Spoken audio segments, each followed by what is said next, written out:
Olá, povo de Deus! Estamos iniciando a live das 20 horas em ponto. Hoje, o acampamento de Ramsés. Nós vamos dar uma volta na história de Êxodo, o momento da libertação de Israel do Egito. E nós vamos procurar entender como o conhecimento dessa história, o conhecimento desse acampamento retrata a nossa vida com Deus, a nossa vida espiritual. Muitos de nós queremos desenvolver um relacionamento com Deus, mas ficamos meio a esmo. Nós tentamos entender como é que funciona esse mundo espiritual, esse mundo invisível que nós não conseguimos ver, e como é que ele impacta no nosso dia a dia. E às vezes nós ficamos sem referenciais para que, mediante esses referenciais, a gente consiga entender a nossa experiência com Deus. Então, quando nós vamos agora nos situar no acampamento de Ramsés, nós vamos entender melhor como nós damos o primeiro passo na fé cristã. Uma outra coisa, nós vamos estudar e nós vamos meditar e nós vamos nos aprofundar no acampamento de Ramsés, porque o apóstolo Paulo, em 1 Coríntios, no capítulo de número 2, no versículo de número 13, ele explica qual é a metodologia do Espírito de Deus nos ensinar a palavra de Deus. Nós precisamos desta metodologia, porque conhecer o mundo espiritual não é semelhante a sentar num banco escolar e aprender pelos mecanismos seculares do ensino. Por exemplo, quando a gente vai em uma aula de física, numa faculdade, que é no segundo grau, que é bem equipado, nós entramos em um laboratório. Todas as peças do laboratório, as ferramentas para análise das questões da física estão ali em cima. Nós podemos ver um raio laser, ou na parte da química, aquele material de química para você fazer teste com diferentes agentes. Todas essas coisas estão ali muito palpável. E você pega aquilo e você não só aprende o conceitual, como você aprende a demonstração de como esse conceitual funciona. Então, a ciência, ela trabalha com experimentos. E os experimentos são replicáveis. Então, o que a escola procura fazer quando a escola tem essa capacidade?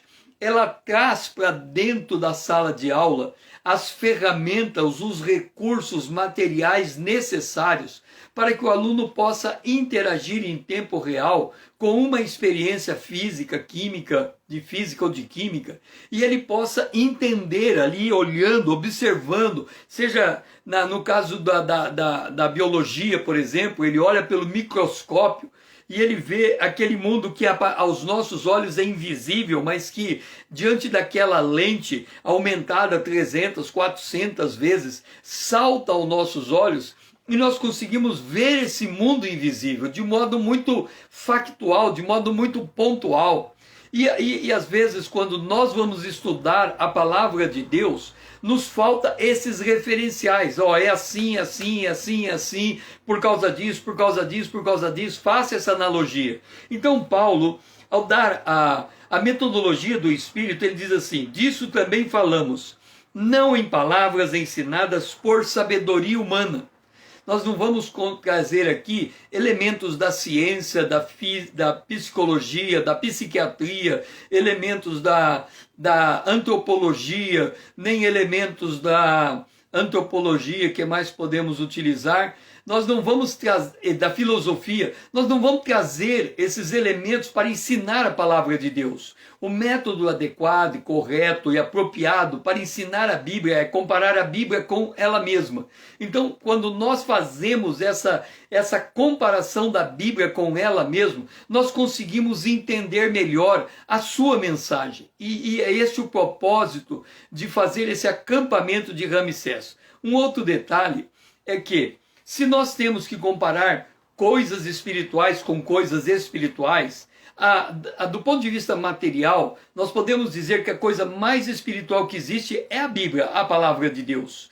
Ela é a Bíblia, é um livro que nós podemos folhear, podemos ler, podemos rabiscar, podemos marcar, enfim, é um livro que está em nossas mãos. E isto é um livro de natureza espiritual. Então, quando temos que comparar coisa espiritual, devemos comparar uma história bíblica com outra história bíblica, o conteúdo da Bíblia com o conteúdo da Bíblia.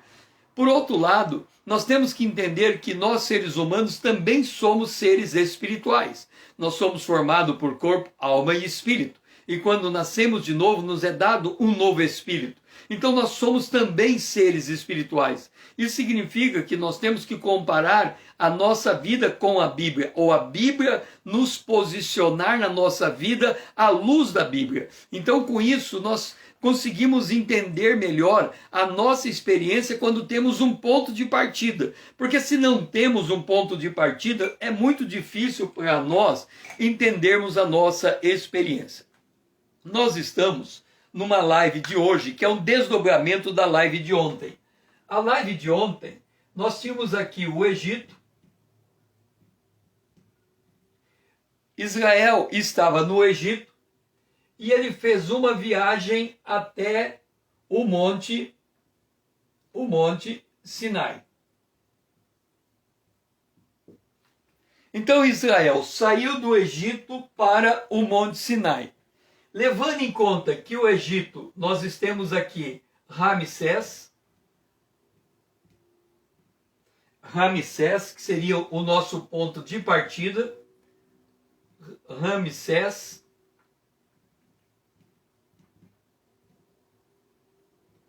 Esse é o nosso ponto de partida. Aqui nós temos o Sinai, que é o nosso ponto de chegada nessas peregrinações. E entre este ponto e este, nós temos 1, 2, 3, 4, 5, 6, 7, 8, 9 e 10 acampamentos. Aliás, é 10, 11 e 12. Então nós temos 12 acampamentos. Cada acampamento desse, ele retrata um momento na nossa experiência com Deus. Então nós temos que ter muita clareza em cada um desses acampamentos, porque olhando para esses acampamentos, a retirada em Ramsés, avançando por 10 acampamentos até chegar no Monte Sinai, nós podemos entender melhor a nossa experiência com Deus. A pergunta que nós nos devemos fazer é o seguinte: se a gente sai do Sinai, de Ramsés, e segue em direção ao Sinai, em que acampamento nós estamos? Na nossa experiência cristã, na nossa experiência com Deus, em que acampamento nós estamos? Por quê? Esse é o nosso marco, esse é o acampamento. Com isso, eu tenho colocado de nós estudarmos a Bíblia pelo que eu chamaria de geografia espiritual. A geografia espiritual é eu conseguir me encontrar num determinado ponto do espaço e do tempo e declarar o que se passou comigo naquele ponto do espaço e do tempo, para que a partir daquele ponto que eu consigo identificar no espaço e do tempo, eu consiga enxergar a minha vida à luz da Bíblia e poder caminhar de acordo com o que as Escrituras estão falando a meu respeito. Então esse é o propósito de nós estudarmos cada um dos acampamentos. E o nosso primeiro acampamento é Ramsés. Então nós vamos começar por Ramsés.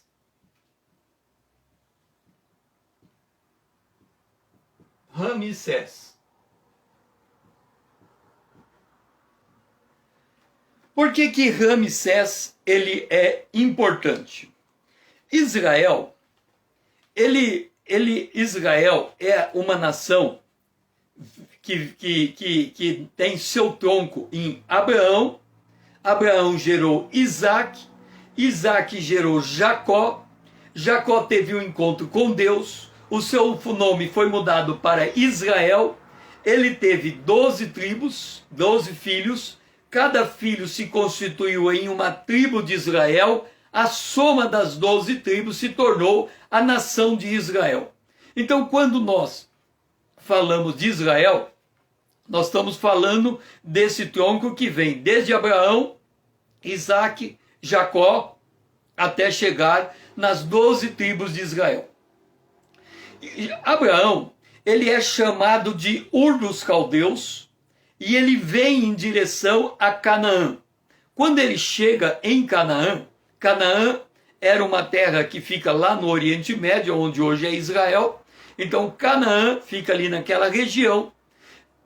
Deus diz a Abraão que ele seria dono, herdeiro daquela terra. Mas Deus dá um recado a Abraão. Aquela terra, na época em que Abraão peregrinava nessa terra, Isaac também peregrinou ali, Jacó também peregrinou ali. Deus disse a Abraão: o teu povo vai ficar aqui, daqui eles vão até o Egito, até uma nação estrangeira. Lá eles vão ficar por 400 anos. Por 400 anos. Esta passagem, que Deus diz isso a Abraão, está registrado em Gênesis, no capítulo de número 15, quando ele diz: e tu irá para teu pai em paz, será sepultado em ditosa velhice. Então Abraão morre lá em Canaã. Na quarta geração tornará para aqui, porque não se encheu ainda a medida da iniquidade dos amorreus.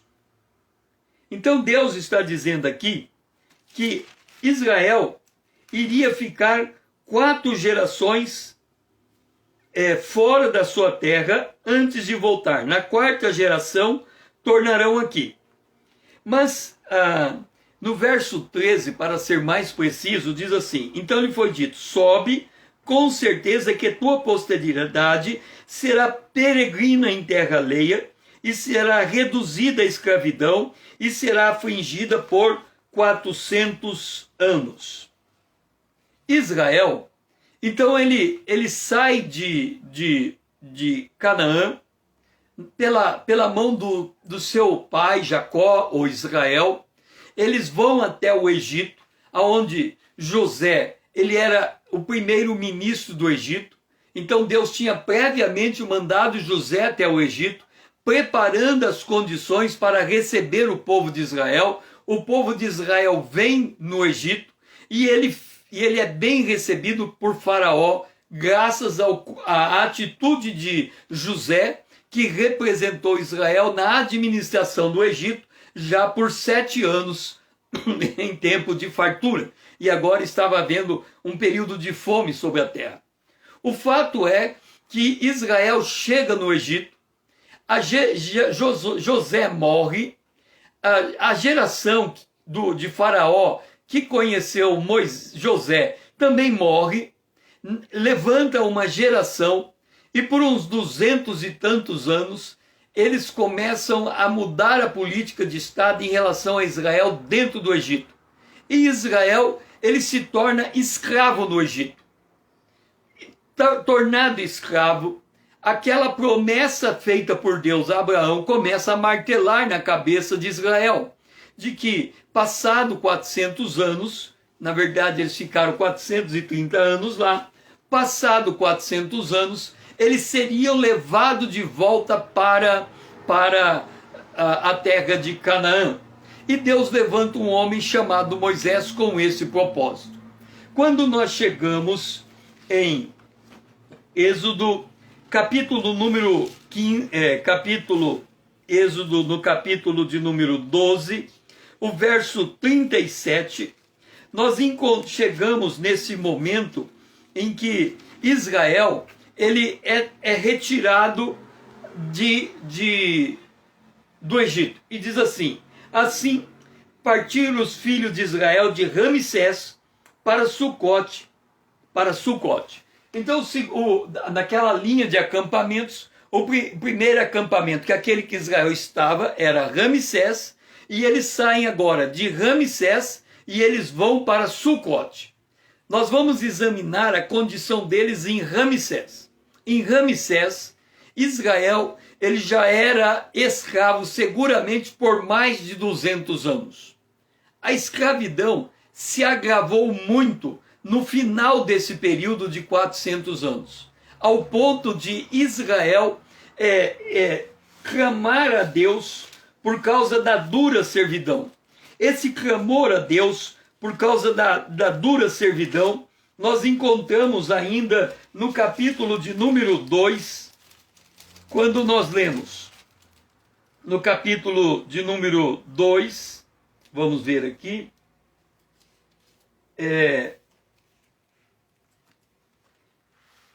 capítulo de número 1, versículo 14.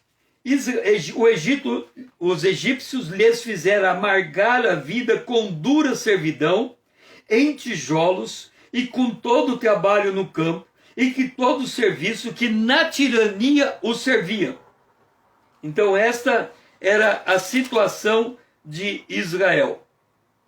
E Israel, estando naquela situação, eles levantam um clamor diante de Deus, porque a situação deles era muito difícil. Inclusive, havia uma ordem dada às parteiras que todo filho homem israelita que nascesse deveria ser automaticamente morto, deveria matar, deveria matar todo aquele que nascesse. E nesse interim nasce José. E ao nascer José, nesse interim nasce Moisés. E ao nascer Moisés, no verso 7 diz assim, Deus: certamente vi a aflição do meu povo que está no Egito, ouvi o seu clamor por causa dos seus exatores, conheço-lhe o sofrimento. E por fim desci a fim de livrá-lo da mão dos egípcios, para fazê-lo subir daquela terra a uma terra boa e ampla, terra que mana leite e mel, lugar do cananeu, do heteu, dos amorreus, do ferezeu, do heveu e do jebuseu. Pois o clamor dos filhos de Israel chegou até mim, e também vejo a opressão com que os egípcios estavam oprimindo. Então nós vamos entender o contexto de Ramsés. Havia um faraó extremamente opressor, colocando uma sobrecarga de trabalho sobre Israel, obrigando Israel a construir cidades, e Israel, não tendo mais por onde correr, eles clamam a Deus, lembrando a promessa que Deus havia feito a Abraão, que um dia a sua nação, depois de ser escravizada por um determinado povo, seria trazida ou levada de volta para Canaã. Nesta condição, aparece o Êxodo, que é a saída de Israel. Quando nós lemos o capítulo de número 12, nós vamos encontrar as condicionantes dessa saída. Então nós encontramos primeiro que saíram do Egito 600.000 homens, não contando nem as mulheres e nem as crianças. Então grave isso, saíram 600.000 homens. Isto vai dar de 2 a 3 milhões de pessoas, se nós contarmos lá 5 pessoas por família, mas naquela época era bem possível ter até muito mais filhos do que isso. Então saem em torno de 3 milhões de pessoas do Egito para ir a Canaã. Segundo, não sai somente os egípcios, sai uma mistura de gente também. Imagina, a opressão atingia o povo de Deus que vivia no Egito, mas também atingia outros povos, outras gentes. Os egípcios, por certo, não só faziam escravos judeus, eles deviam fazer escravo os povos que eles conquistaram.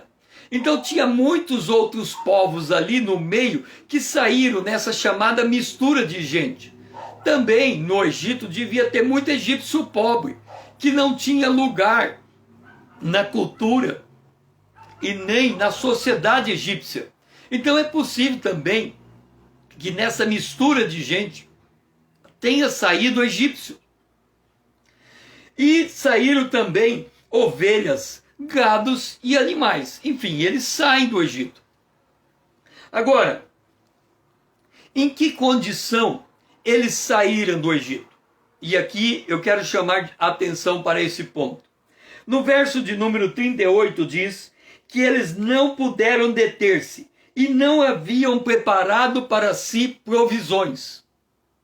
Entenda, o dia da saída de Israel, em que pese o fato de que eles sabiam, porque Moisés estava ali para dizer a Israel que eles iriam sair num determinado dia, mas esse dia não teve condição de falar, vai ser hoje, ou vai ser amanhã, ou vai ser daqui um ano, não, aliás, vai ser daqui uma semana, daqui um mês, daqui 30 dias, não deu tempo de fazer isso.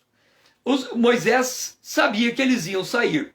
Então Moisés deixou todo o povo preparado. Alguma coisa do tipo assim, gente, Deus está derramando pragas no Egito, porque já estava acontecendo isso, pragas sendo derramadas. Deus está dizendo que nós vamos sair daqui, mas nós não sabemos o dia, então fiquem preparados. Quando eu falar é hora, é hora. Então quando chegou o chamado dia D, o dia que não teve mais conversa, o dia que Deus disse a Moisés, vá até Faraó, diga a Faraó que hoje eu matarei todo o unigênito de Israel, ou eles me deixam meu povo sair, ou vai morrer todo o unigênito de Israel. Então Deus dá o aviso prévio para o Egito, dizendo que acabou a paciência, era a hora de sair o povo.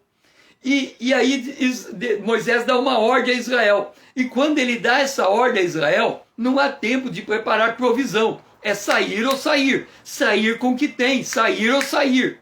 Então Israel sai nessa condição. Um outro detalhe que nós temos que entender, aqui diz que o tempo que eles ficaram no Egito era de 430 anos. Deixe-me dizer, o mal na terra, ele tem prazo de validade. O que é o prazo de validade? Lembra que quando Deus diz a Abraão que Israel seria peregrino, ficaria fora, seria escravo em uma outra nação e sairia daquela nação, voltaria para Canaã, mas que eles tinham que esperar um determinado tempo? Lembra que Deus disse que o tempo da saída era o tempo em que a medida da iniquidade dos fariseus, dos amorreus, chegaria ao limite máximo? Isso significa que a intervenção pontual de Deus em qualquer nação, em qualquer tempo, ela se dá quando o pecado chega numa condição absurda que precisa de uma intervenção. Por exemplo, hoje, o que está acontecendo na saúde de Manaus? Todos os recursos da saúde de Manaus saíram do controle. E agora, eles estão diante de uma situação caótica que precisa uma força maior que a prefeitura, uma força maior que o governo do estado, para intervir naquele lugar, para conseguir trazer as coisas ao normal. Então, da mesma maneira como a gente sabe quando chega a cota de paciência em uma dada circunstância e quando chega a condição de que exige uma intervenção radical, da mesma maneira aconteceu em Israel. Quando Deus diz, agora é hora de sair, porque os filhos primogênitos de Faraó, do Egito, estão morrendo, é esta hora que vocês vão sair. Naquela hora, eles não puderam se deter, era sair ou sair. E eles saíram. E o tempo que ficou marcado, que bateu naquela hora, foi o tempo contado de 430 anos. Então, o sofrimento que vem sobre o ser humano, ele é um sofrimento com data de validade. Uma hora ele vai terminar, uma hora ele vai acabar. E nós precisamos entender o que é esse acabar. Porque muitas vezes nós entendemos errado, porque nós não enxergamos os 12 acampamentos. Então, na nossa mente, quando parece que vai acabar, parece que está começando outra coisa de novo, e parece que nunca acaba. Na verdade, são acampamentos, são fases, são experiências, e cada fase é uma fase completa em si mesma. Ela acaba aquela fase, termina aquele tempo.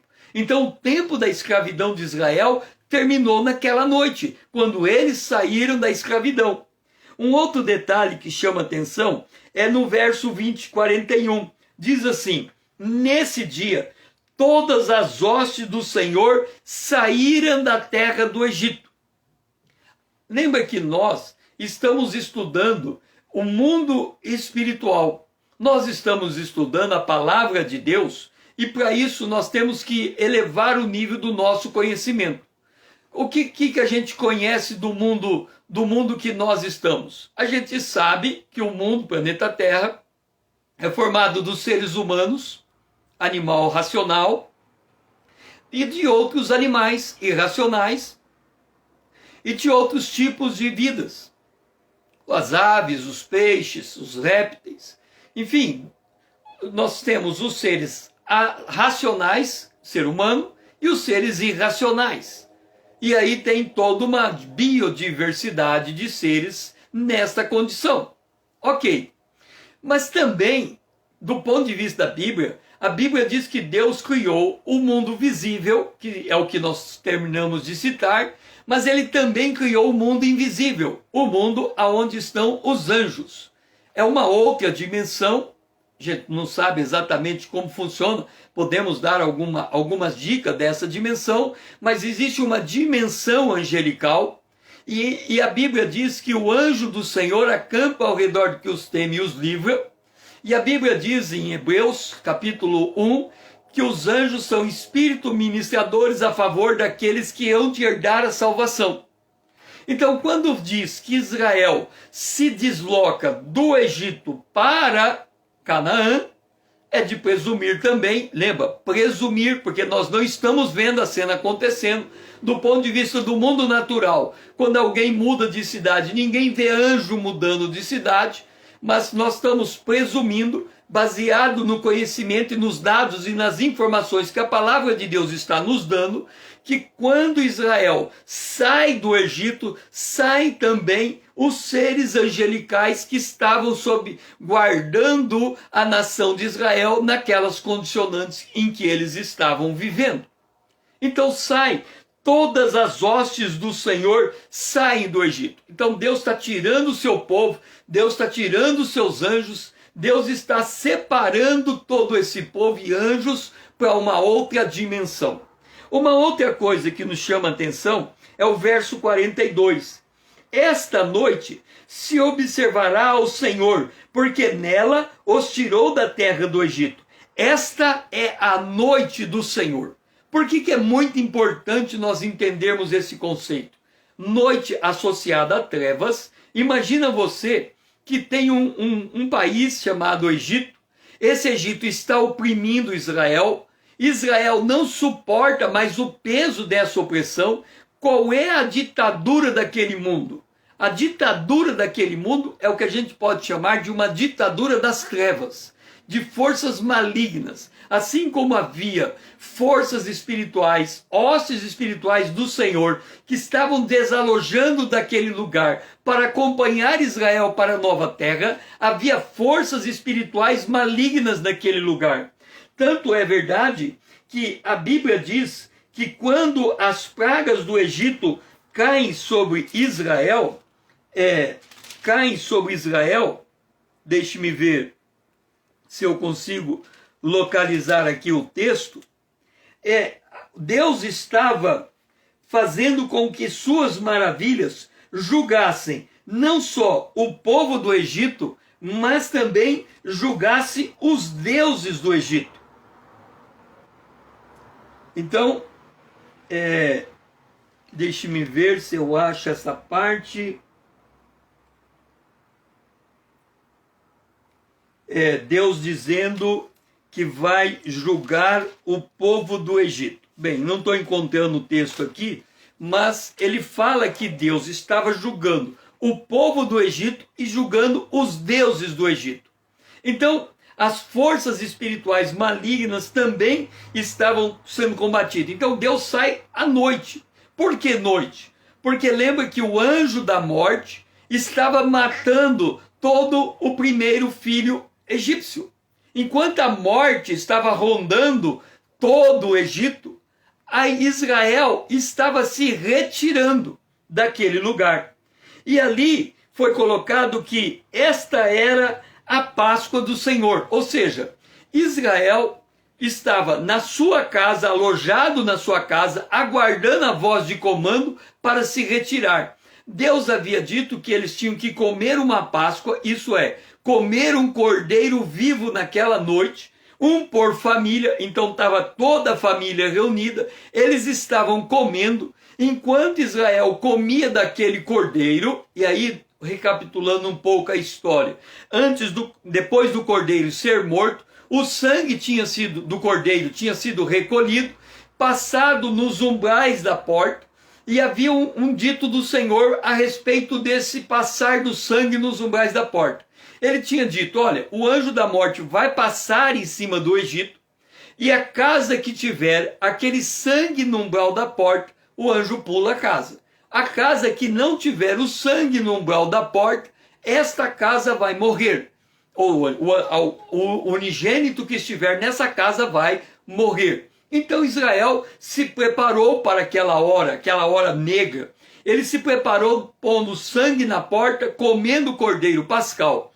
E havia uma outra ordem que havia sido dada. E aí explica esse misto de gente. É que Deus falou também que se na casa de um judeu tivesse um estrangeiro, para esse estrangeiro participar da Páscoa do jeito que o judeu participava, que o israelita participava, eles deveriam circuncidar-se. Todo filho homem que estivesse naquela casa, que fosse estrangeiro, deveria se circuncidar como condição prévia para participar deste momento chamado Êxodo, dessa saída do Egito. Então houve uma circuncisão prévia, eles participam da ceia do Senhor. Provavelmente muita gente se circuncidou na última hora, né? Tipo, deixa para a última hora, se circuncidou. Todo mundo sabe que a circuncisão é cortar a carne do prepúcio, então é muita dor, derrama sangue e a pessoa fica muito enfraquecida, porque não tinha anestesia geral para fazer esse corte. Então era muito dolorido isso, e eles participaram daquele comer do cordeiro com muita dor também. Havia muita dor dentro da casa dessa mistura de gente que tinha que passar pelo esse ato de circuncisão. E no verso 51 diz, naquele mesmo dia tirou os filhos de Israel do Egito segundo as suas turmas. Então o que nós temos aqui? Nós temos Ramsés, nós temos um faraó que tinha o comando do governo em Ramsés, nós tínhamos uma opressão,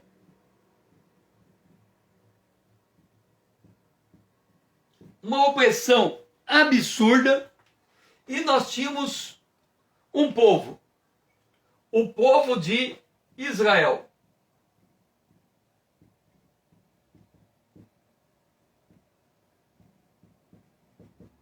Esse povo de Israel, por sua vez, se o faraó tinha a opressão ao seu favor, esse povo de Israel tinha a seu favor uma promessa.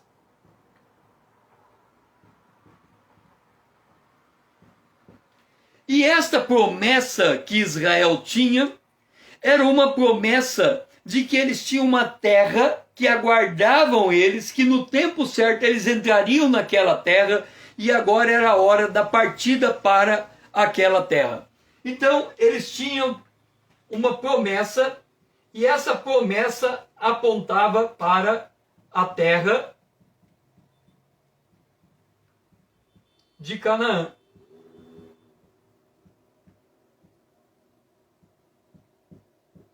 Essa terra de Canaã era uma terra próspera.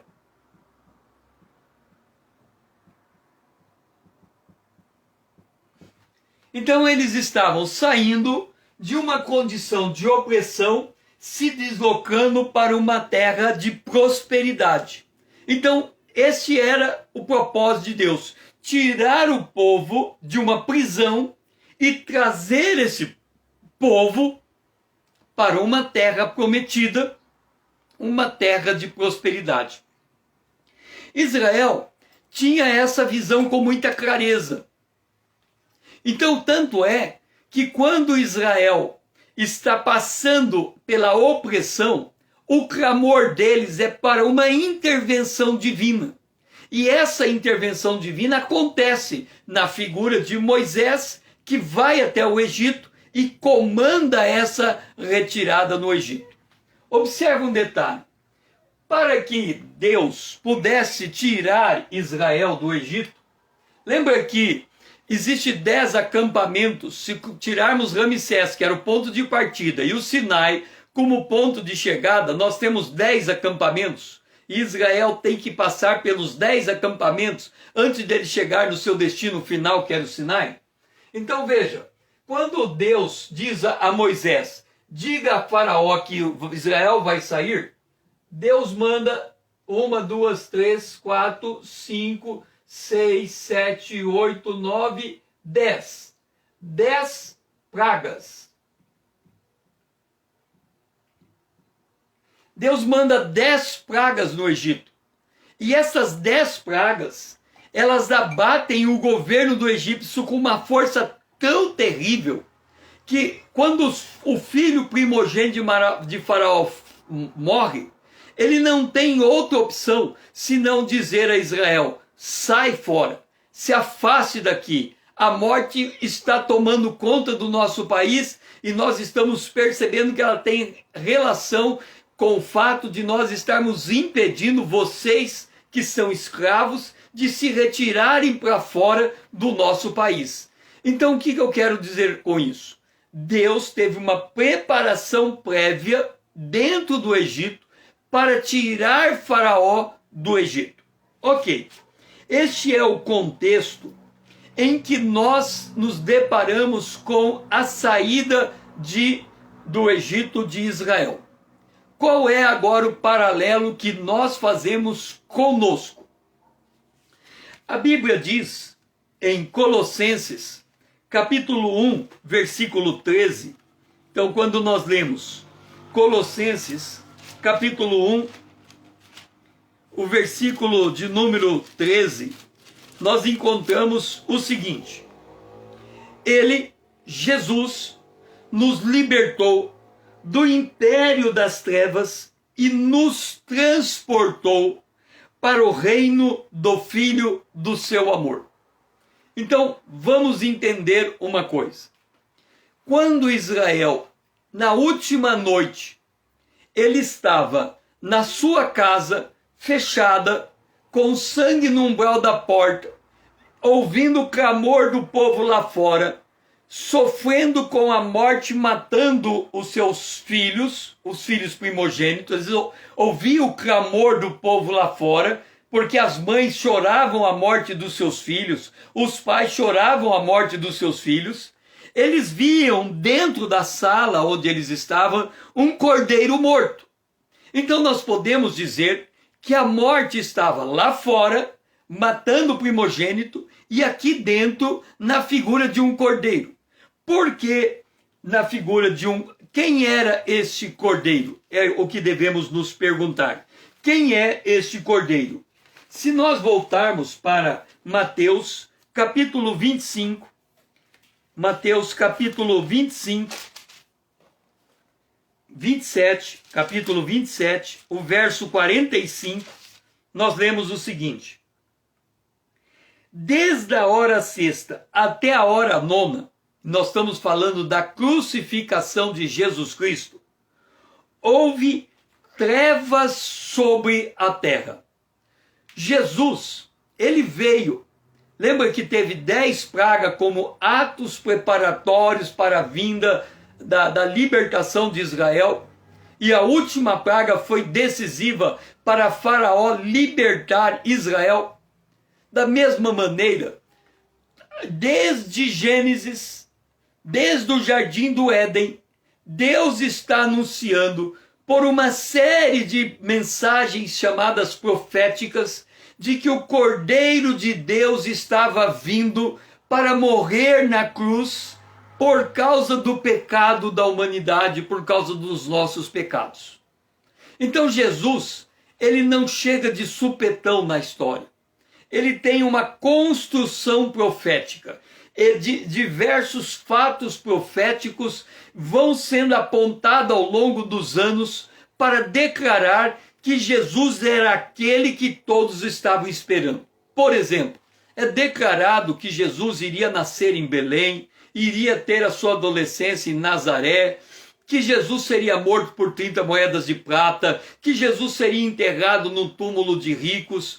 Tudo isso aconteceu factualmente na vida de Jesus. Então Jesus não é um acaso de Deus. Ele vem numa construção de uma história profética que apontam para a vinda de Jesus. Mesmo Jesus, nos seus 3 anos e meio de ministério terreno, ele anunciou sua própria morte. Ele disse que ele estava indo para o Calvário, para a cruz, que ele iria morrer e ao 3º dia ele iria ressuscitar.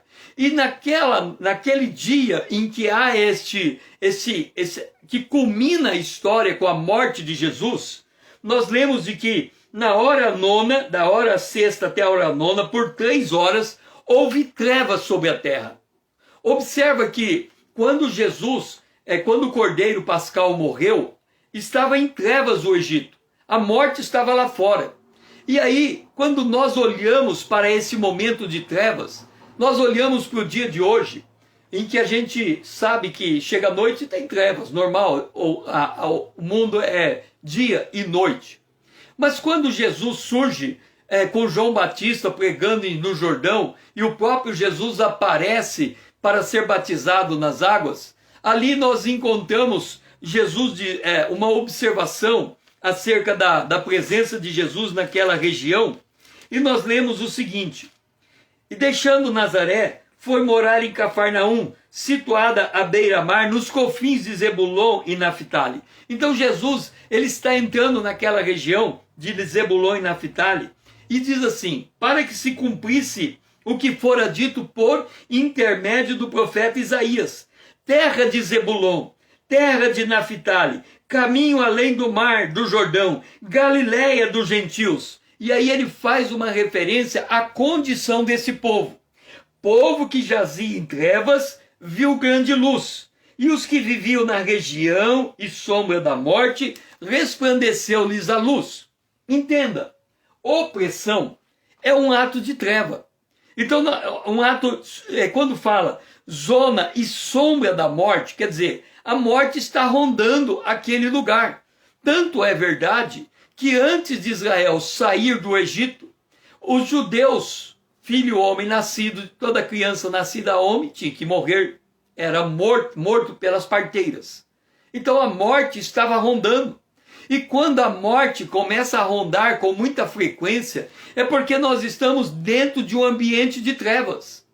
E a gente não consegue enxergar por que estamos em trevas. Porque nós temos o dia, nós temos a noite. A noite tem a luz na cidade, então a cidade está razoavelmente iluminada, mas nós não conseguimos conceber que nós vivemos em um mundo que na luz do dia, ao meio-dia, no pino, no maior calor, você olha de um lado para o outro, para os seres humanos. Se nós tivéssemos uma capacidade de olhar, fazer um raio-x espiritual do mundo em que nós estamos enxergando, sol a pino, meio-dia, nós iríamos ver o mundo inteiro envolto em trevas. Por quê? Por que que o mundo inteiro está envolto nessas trevas? Por que que acontece tanta opressão, tanto desmando, tanta corrupção, tanta morte, tanta injustiça? Por que que o mundo vive nesta condição? Primeiro, porque o mundo caiu em pecado. Adão caiu em pecado. E o pecado de Adão espraiou para toda a humanidade. Então todos pecaram, todos foram destituídos da glória de Deus. Então é inato no ser humano o cometer a iniquidade. O mundo está nessa condição. O salário do pecado é a morte. Cada ser humano que nasce, cresce, amadurece, envelhece, ele morre. E a morte quando a gente pensa, não, é natural, a humanidade inteira passa por esse processo de morte, mas a gente espera que depois da morte tenha uma vida eterna. E, no entanto, as pessoas morrem e acaba, cessa a sua memória.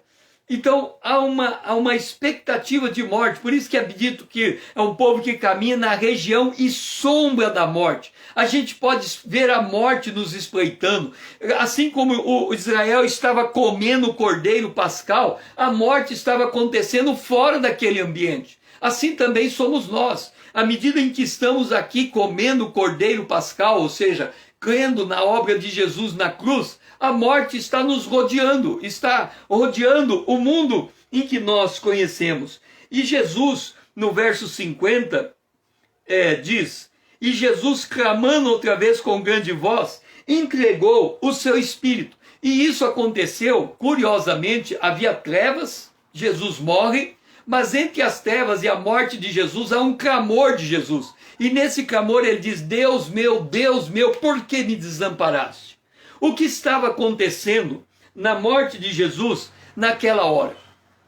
Quando João Batista enxerga Jesus vindo ao Jordão para ser batizado nas águas, ele aponta Jesus para os discípulos dele e diz, este é o Cordeiro de Deus que tira o pecado do mundo. Então, quando Jesus morre na cruz, ele morre na condição de Cordeiro de Deus.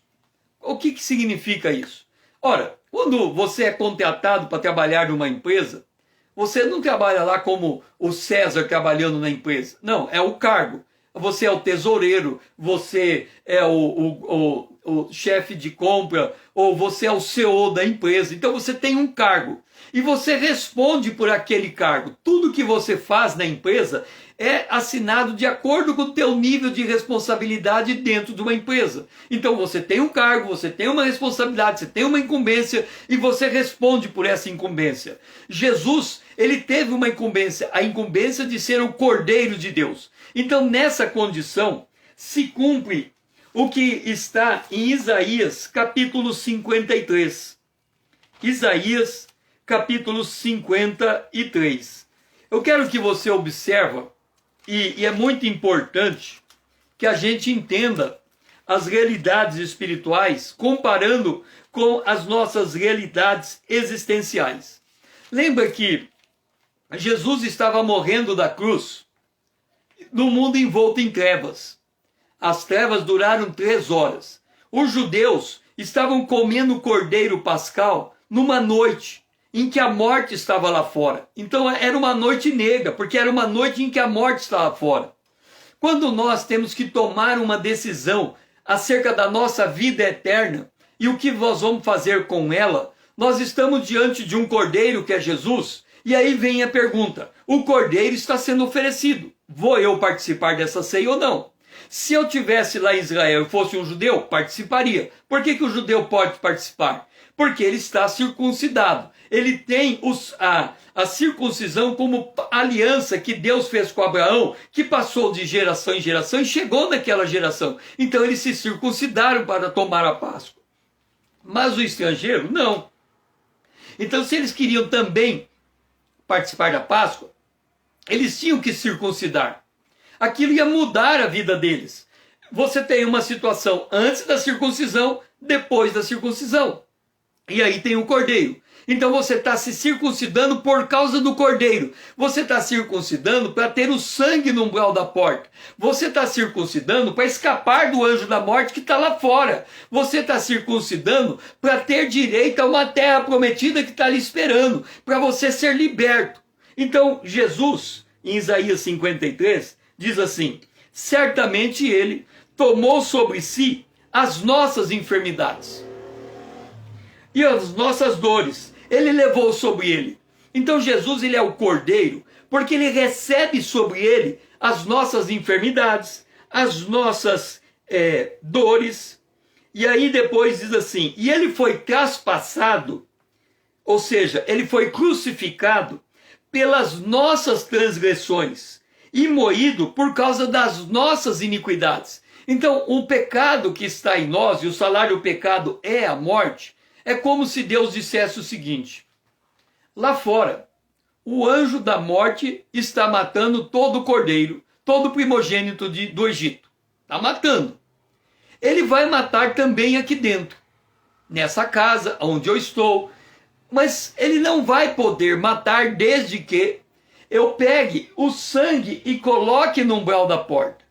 Mas para o anjo da morte que está lá fora matando não venha me matar, eu dependo de alguém morrer no meu lugar.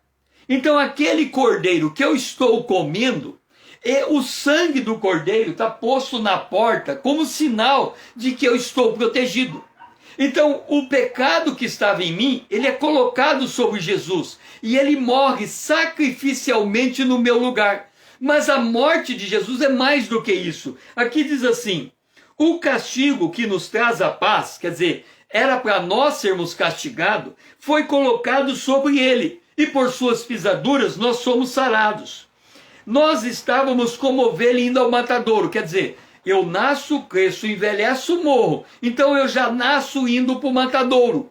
O final da minha vida é a morte. Mas ele, para que eu não morra no final da minha vida, ele foi oprimido e humilhado, não abriu a boca.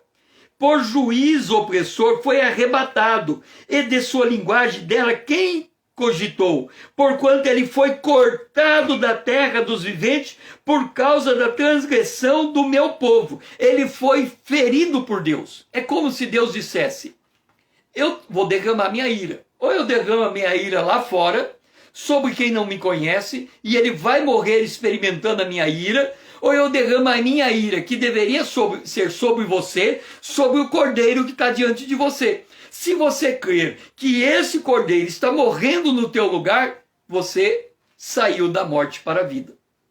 Então Israel sai livre, ninguém morre, nenhum primogênito de Israel morre naquela noite. Eles foram libertos da morte. Por quê? Porque eles creram no cordeiro que já estava morto. Não é que não houve morte na casa de Israel. Houve morte na casa do Egito, todo primogênito morreu. E houve morte na casa de Israel porque o cordeiro morreu. A diferença é que lá, quem pecou morreu por causa do seu pecado. E aqui, quem pecou passou o seu pecado para o cordeiro e o cordeiro morreu no seu lugar. Então, a justiça de Deus foi satisfeita por igual. Tendo sido a justiça de Deus satisfeita por igual, Israel, ele é transportado, ele sai daquela condição. Entenda, Jesus é o Cordeiro de Deus que tira o pecado do mundo, indistintamente. O mundo inteiro jaz no maligno. Por que o mundo inteiro jaz no maligno? Porque todos somos pecadores, todos nascemos sentenciados à morte. Isso é a natureza intrínseca do pecado. É alguém nascer sentenciado a morrer.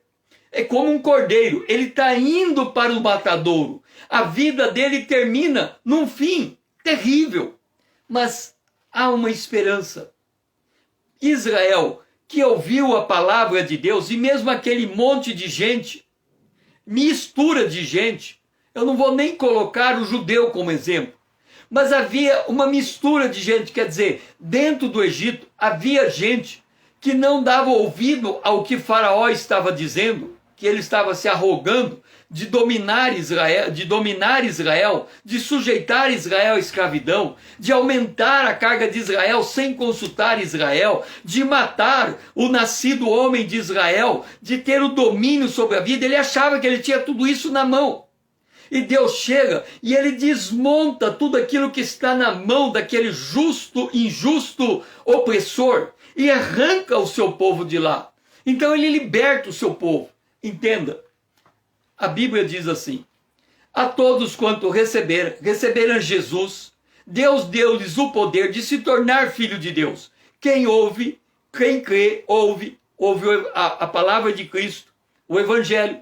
Quem crê no que o Evangelho está comunicando e quem confessa será salvo. O que eu estou dizendo com isso? Quando João Batista ele veio anunciar o Evangelho, ele diz assim: arrependei-vos porque é chegado o reino de Deus. Quando Jesus veio, ele primeiro disse: arrependei-vos porque é chegado o reino de Deus. Depois ele disse, o reino de Deus está no meio de vós. Por fim ele diz, quem nascer de novo, ele entra no reino de Deus.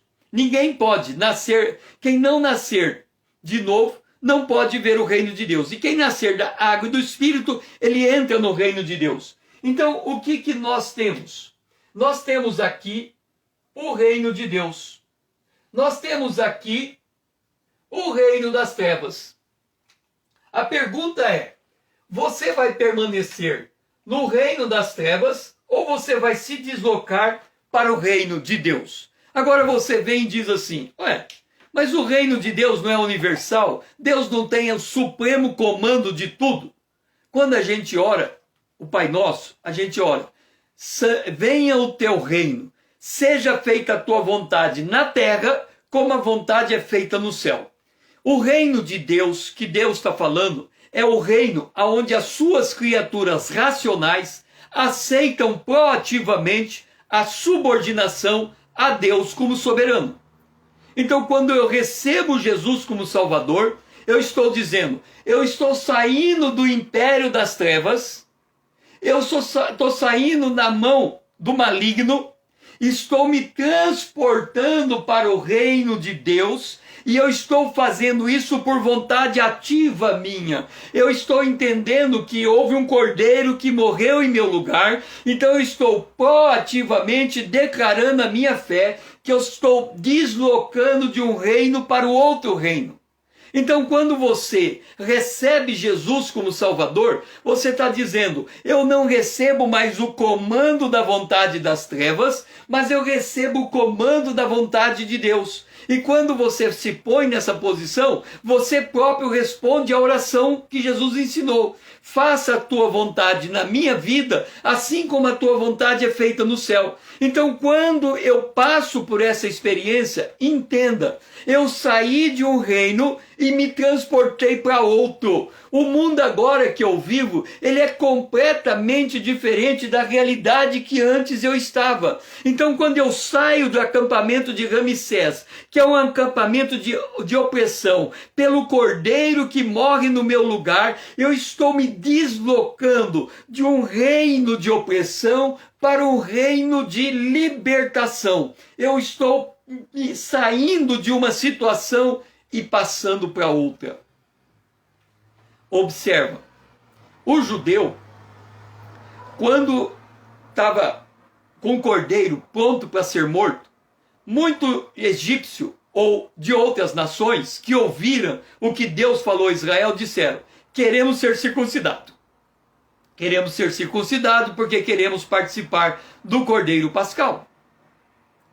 Ok, primeiro circuncida, depois passa pelo cordeiro. Hoje é assim, quem crer e for batizado será salvo. Por quê? Porque o cordeiro ainda, lá naquela época, o cordeiro ainda ia morrer. Então era preciso circuncidar para comer do cordeiro que ia ser morto. E o sangue, depois dele morto, ia passar na porta. Nós estamos olhando a história de frente para trás. Eles olhavam a história de trás para frente. De trás para frente. Então eles estavam olhando a história que ia acontecer no futuro. O cordeiro vai morrer, então vou me circuncidar. Nós vimos o cordeiro morrendo. O que devemos fazer? Nos batizar. Então quando nós nos batizamos nas águas, nós estamos dizendo, eu estou crendo, e eu estou batizando. Eu estou saindo dessa condição e passando para outra condição. Então, daí a importância do batismo. É o meu reconhecimento público de que eu entendi o que o Cordeiro fez, eu criei na palavra de Deus, e agora, nos termos em que a palavra de Deus são apresentados para mim, eu me proponho a ser batizado em nome do Pai, do Filho e do Espírito Santo. E com isso, eu saio de Ramsés e vou para o acampamento seguinte, que é o acampamento de Sucote. Ou seja, eu tenho que tomar uma decisão na vida. E a primeira decisão espiritual de grande magnitude, após o momento de encontrar com Jesus, é o batismo nas águas. Como é que eu vou ser batizado nas águas? eu vou a uma igreja em que crê no batismo, e aí eu peço ao pastor, apresentando o meu testemunho de conversão, que eu quero ser batizado nas águas e tornando membro dessa igreja local. Com isso, eu estou me saindo, porque naquela noite, sem que eles preparassem nada, eles se deslocaram de Ramsés para Sucote. E nós também, quando entendemos essa mensagem, temos que tomar essa decisão. Eu vou sair do mundo em que eu estava vivendo, por causa da fé que eu estou apossando, tomando, me deixando batizar, para que eu, pelo batismo, eu me dê o testemunho público às pessoas que estão em volta de mim, de que eu sou uma nova criatura, eu fui transformado pelo poder de Deus. Então, vem a questão. Você quer permanecer em Ramsés, camuflado na sua experiência com Deus, ou você quer tomar uma atitude pública de se retirar de Ramsés e ir para o próximo acampamento, que é Sucote? Sair de Ramsés para Sucote, eles olhavam a história, eu circuncido e como do cordeiro. Ou nós olhando a história do contrário, o cordeiro morreu e eu me batizo nas águas em testemunho público da fé que eu estou adotando, assumindo para a minha vida. Então, este é a mensagem do primeiro acampamento.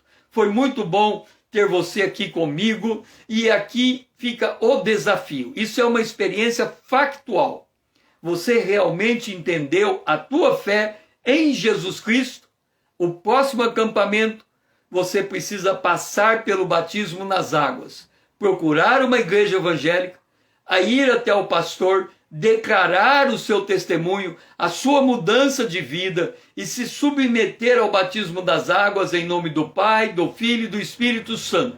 Ao fazer isso, você passa a fazer parte da família de Deus, a família local de Deus, porque você está agora em outro reino que é completamente diferente daquele reino que você estava. Aquele reino, as pessoas faziam a vontade do jeito que elas queriam. Nesse reino, Deus tem uma outra lógica, uma outra maneira de viver. E o primeiro passo, vamos dizer assim, objetivamente tomado para quem realmente entendeu a mensagem, é procurar as águas do batismo, procurar uma igreja, um pastor, para ser batizado em nome do Pai, do Filho e do Espírito Santo, para dar esse testemunho público de que você, de fato, saiu do reino das trevas e agora faz parte do reino do Filho do amor de Deus. Que o Senhor seja louvado. Se esta mensagem te edificou, duas coisas importantes para você fazer. A primeira, venha para a minha conta no Instagram e se torne o meu seguidor. Eu estou aqui às 20 horas toda noite, às 20 horas em ponto, e amanhã com Deus, 5 horas da manhã, de segunda a sexta, 5 horas em ponto. Para você poder caminhar junto comigo e andando com Deus, aprendendo a andar com Deus. E essas experiências nos levam a isso. A próxima live das 20 horas será o acampamento de Sucote. E vamos entender o que acontece depois que nós passamos pela experiência de Ramsés e vamos para a experiência seguinte, chamada Sucote. Que o Senhor seja louvado e que você seja abençoado nesse fim de noite.